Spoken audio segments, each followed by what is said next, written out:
Skill Light here. My Mazda just told me that the key fob battery is low and needs to be replaced. What do I do? So in this video, I'm going to show you how to replace the battery in a Mazda key fob. First, you're going to need a CR2025 battery.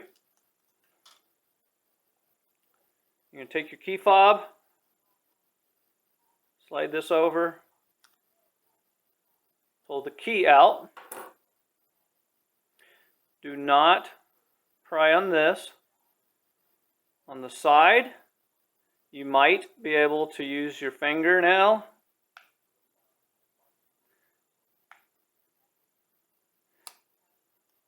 and kind of pry it loose. Fingernails aren't working. Use a flathead screwdriver. The wider it is, the less likely it will be that you will damage the key fob as you open it. Just twist.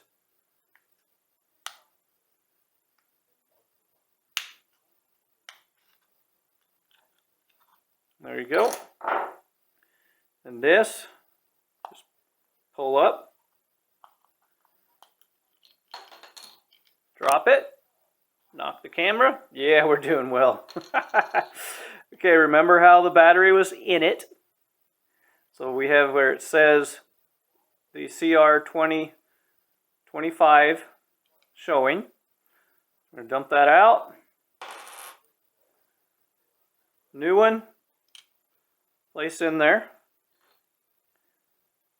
And we're going to put the cover back on. Like so. Clean the lint out. And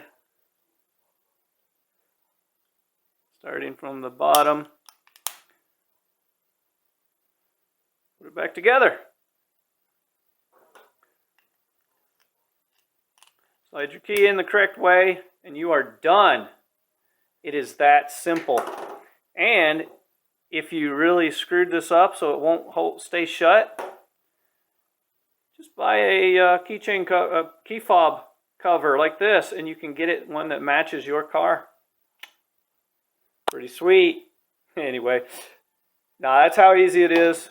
No, I did not mess any up. That is my actual keychain cover, key fob cover, so I can keep my key fob separate from my wife's.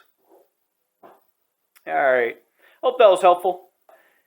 In the comments, if you don't mind, let me know how long your batteries lasted, because they don't seem to last real long, and I'm just curious as to how long people are getting on theirs. So if you found it helpful, please like, subscribe, comment, and good luck with yours.